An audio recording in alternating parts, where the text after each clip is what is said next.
శ్రీమాత్రే నమః, శ్రీ గురుభ్యో నమః. తదుపరి వృశ్చిక రాశి వారికి సంబంధించి ఏప్రిల్ నెలలో ఎలా ఉండబోతుంది అనేటువంటి విషయాన్ని ఇప్పుడు తెలుసుకుందాం.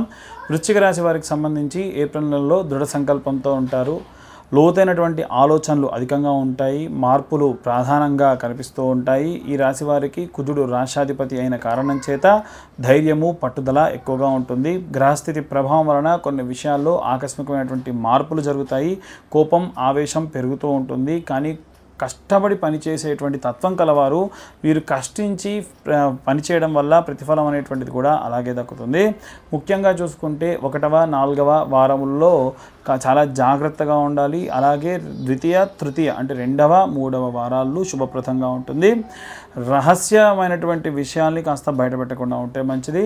దాని వలన విపరీతమైనటువంటి నష్టం ఎదురవుతుంది. కుటుంబము, ధనపరమైనటువంటి విషయాల్లోకి వస్తే కూడా చిన్న చిన్న విభేదాలు కుటుంబ సభ్యులతోనే రావచ్చు. ఆదాయం ఎక్కువగా ఉంటుంది కానీ ఖర్చు కూడా అదే విధంగా ఉంటుంది. ఆరోగ్యపరమైనటువంటి విషయాల్లో రక్తపోటు, గాయములు, అలసట సమస్యల వల్ల ఇబ్బంది పడతారు. సాధారణంగా ఏంటంటే 1వ వారం నుండి మనం 4వ వారం వరకు ప్రతి ఒక్క విభాగానికి సంబంధించి ఎలా ఉండబోతుందో తెలుసుకుందాం. విద్యార్థి దశలో ఉన్నటువంటి వారికి మొదటి వారంలో చదువులో కాన్సన్ట్రేషన్ తగ్గుతుంది. అనవసరమైనటువంటి విషయాల్లో కాన్సన్ట్రేషన్ పెరగడము, అక్కర్లేని విషయాల గురించి ఎక్కువగా తెలుసుకునేటువంటి వాడి పరంగా వెళ్తూ ఉంటారు. ఉద్యోగస్తులు పని పట్ల విపరీతమైనటువంటి స్ట్రెస్ పెరుగుతుంది. మీ యొక్క సీనియర్స్ నుంచి విభేదాలు కూడా వచ్చే అవకాశం ఉంటుంది. అలాగే పెట్టుబడులు చాలా జాగ్రత్తగా ఉండాలి. రాజకీయ నాయకులకు సంబంధించిన విషయానికి వస్తే విమర్శలు ఎదుర్కొనేటువంటి అవకాశం ఉంది. రైతులు వారి యొక్క పంట పట్ల కొన్ని సమస్యలు ఎదుర్కొంటారు.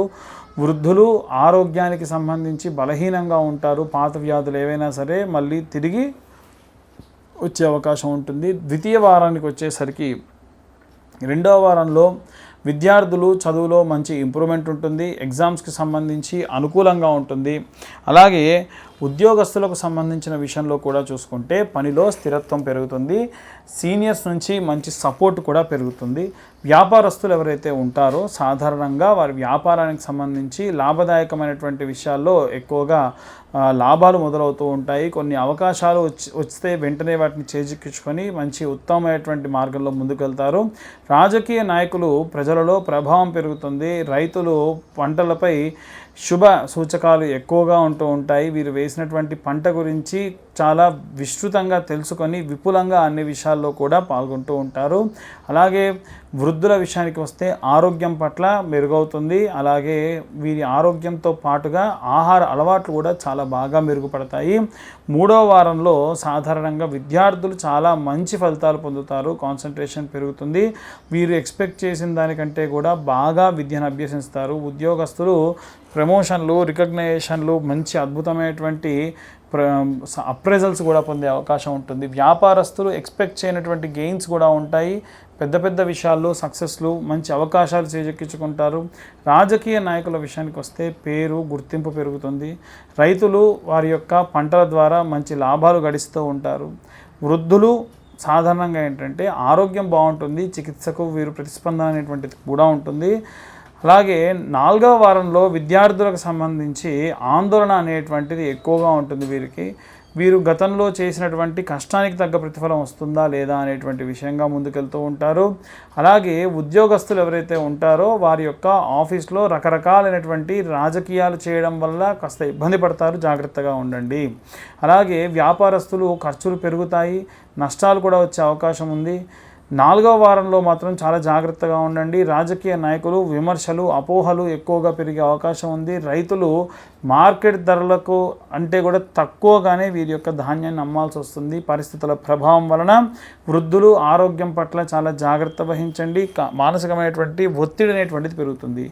ఈ నెలలో సాధారణంగా ఈ యొక్క వృశ్చిక రాశి వారికి సంబంధించి 2వ అలాగే 3వ వారాల్లో తీసుకునేటువంటి నిర్ణయాల వల్ల మంచి సత్ఫలితాలు పొందుతారు. ఖర్చులు నియంత్రణలోకి ఉంటాయి. ఆరోగ్యం పట్ల శ్రద్ధ వహించండి. ప్రతి మంగళవారం నాడు సుబ్రహ్మణ్యేశ్వర స్వామికి అభిషేకం చేయడము, హనుమాన్ చాలీసా లాంటివి చేయడము, ఓం అంగారకాయ నమః అనేటువంటి జపాన్ని చేయడము, లేదా ఓం భౌమాయ నమః అనేటువంటి మంత్రాన్ని జపం చేయడము మంచిది. విదేశాలకు సంబంధించి ప్రేమ, వివాహము, ఉద్యోగ సంబంధిత విషయాల్లో 3వ వారంలో వీరికి కీలకంగా ఉంది. అలాగే వీరు ఎలాంటి రెమెడీస్ తీసుకోవాలి, ఎలాంటి మంత్రం చదవాలనేటువంటి విషయాన్ని ఇప్పుడు మనం తెలుసుకుందాం.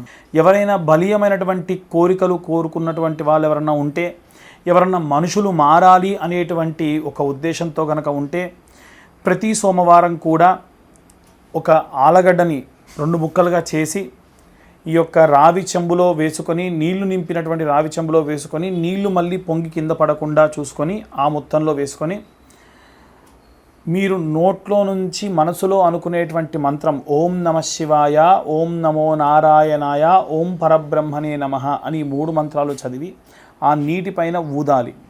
చెయ్యి అడ్డు పెట్టి ఇలా ఊదండి అని.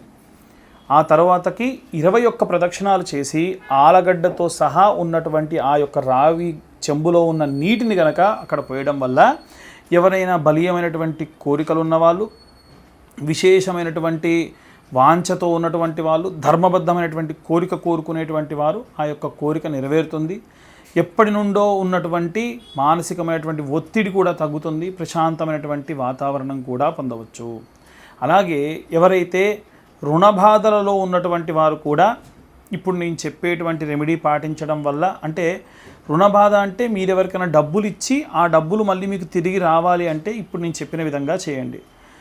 ఒక ఆముదంతో దీపం పెట్టుకొని ఆ యొక్క ఆముద దీపంతో ఒక కొబ్బరి చిప్ప లోపల నెయ్యి రాసి కాటుకగా తీసి, అంటే ఆ వచ్చేటువంటి మంటని ఆ కొబ్బరి చిప్ప పైన పెడితే కాటుకలా వస్తుంది. అలా వచ్చినటువంటి ఆ యొక్క కాటుకని దానిమ్మ చెట్టు ఆకులు తీసుకొని, చాలా చిన్నగా ఉంటాయి ఆకులు, దానిపైన మీకు ఎవరైతే డబ్బులు ఇవ్వాలో వాళ్ళ పేరు ఆ యొక్క కొబ్బరి చిప్పలో నుంచి తీసి రాసి, అదే దానిమ్మ చెట్టు కింద కొంత గుంత తవ్వి ఆ యొక్క ఆకు పెట్టేసి ఒక బండ ఏదైనా చిన్న పెచ్చ లాంటిది పెట్టేసి మూసేసేయండి, మట్టి నింపి పెట్టేసేయండి. అలా పెట్టేటప్పుడు లక్ష్మీ కుబేర దేవతాయ నమః అని చెప్పి కోరుకోండి. మీ యొక్క అప్పులు ఎవరైతే ఇయ్యారో వాళ్ళు తిరిగి మళ్ళీ మీకు డబ్బులు ఇవ్వాలి, మీరు ఇచ్చిన డబ్బు మళ్ళీ తిరిగి ఇవ్వాలి అని కోరుకొని అలా పెట్టడం వల్ల విశేషమైనటువంటి సత్ఫలితాలు పొందవచ్చు. కుబేరుడికి బాగా ఇష్టమైనటువంటిది ఏమిటంటే దానిమ్మ. ఆ దానిమ్మ ఆకు పైన కనుక మనం ఇలా రాసి అదే దానిమ్మ వృక్షం కింద కనుక మనం పెడితే ఖచ్చితంగా ఆ యొక్క కోరికలు తీరడం, సత్ఫలితాలు పొందడం జరుగుతుంది. ఇక విశేషంగా ఎవరైనా జాతక ఫలితాల గురించి తెలుసుకోవాలి అనుకుంటే మీ పేరు, మీ date of birth, time, place కింద ఉన్న నెంబర్కి వాట్సాప్ చేయండి. 2511 రూపాయలు తీసుకోవడం జరుగుతుంది. 60-70 పేజీల్లో జాతకం మీకు ఇవ్వడము, మీతో డీటెయిల్గా జాతకం గురించి మాట్లాడడం జరుగుతుంది. ఇందుకు కాను మనం తీసుకునేటువంటి దక్షిణది. కనీసం మాకు ఒక రోజు సమయం ఇస్తే మీ జాతకం అంతా కూడా డీటెయిల్గా మీకు అందించడం జరుగుతుంది. మీ యొక్క గ్రహస్థితి ప్రకారంగా ఎలా ఉంది, వివాహము, సంతానము, ఆరోగ్యము, వీటన్నిటి గురించి కూడా అందులో మెన్షన్ చేయడం జరుగుతుంది. ఇక చాలామందికి ఉన్నటువంటి సందేహం ఏంటంటే, మన ఛానల్లో పెట్టినటువంటి ఈ యొక్క మోక్షనారాయణ బలి సంబంధితమైనటువంటి వీడియోస్ చూసి అడుగుతూ ఉన్నారు. మాకు పితృదోషం ఉంది అని ఎలా తెలుసుకోవాలంటే, జాతకంలో మీ యొక్క లగ్నస్థానంలో గనక రాహు ఉన్నా, శుభగ్రహ సంచారం జరగాల్సినటువంటి చోట శుభగ్రహంతో పాటుగా రాహు సంచారం జరిగిన, నవమస్థానమునందు రాహు సంచారం జరిగిన, కోణ కేంద్ర స్థానాలలో గనక రాహు సూర్యుడితో శుక్రుడితో కలిసి ఉన్న వాటికి సంబంధించినటువంటి ఇబ్బందుల పాలవుతారు. అలా వివాహం ఆలస్యం కావడము, సంతానం ఆలస్యం కావడము, సంతానం అంగవైకల్యంతో పుట్టడము, ఇంట్లో ఉన్నటువంటి వారు ఏదైనా సరే సూసైడ్ అటెంప్ట్స్ లాంటివి చేయడము, ఇంట్లో ఉన్నటువంటి పెద్దవాళ్ళు ఎవరూ కూడా 60 సంవత్సరాలకు మించి బ్రతకకపోవడం, ఇలాంటివి ఎన్నో రకాలైనటువంటివి సమస్యలు అవి సూచనగా కనిపిస్తూ ఉంటాయి. ఇలాంటివి ఏవి ఉన్నా సరే కింద ఉన్న నెంబర్కు కాంటాక్ట్ చేసి మోక్షనారాయణ బలి పూజ లాంటివి చేయించుకోవడం ఉత్తమం. అలాగే చాలామందికి సర్ప సంభావిత దోషములు ఉన్నటువంటి వారు కూడా, వారికి ఏ సర్పదోషం ఉందో కూడా తెలియదు. కాబట్టి జాతకం చూసి నిజంగా వారికి కనుక సర్పదోషం ఉంటే కులికా కాల సర్పదోషం, అనంతకాల సర్పదోషం, పద్మనాభ మహాపద్మ కాల సర్పదోషము, అలాగే శంఖపాల కాల సర్పదోషం, ఇలా మనకు కొన్ని రకాలైన సర్పదోషాలు ఉంటాయి. ఆ సర్పదోషాలకు సంబంధించిన వివరాలు కూడా డీటెయిల్డ్గా వారికి చెప్పడం జరుగుతుంది. ఆసక్తి గల వారి కింద ఉన్న నెంబర్కు కాంటాక్ట్ చేసి పూర్తిగా మీ యొక్క జాతక విశ్లేషణ గురించి తెలుసుకోండి. సర్వే జనా సుఖినో భవంతు. స్వస్తి.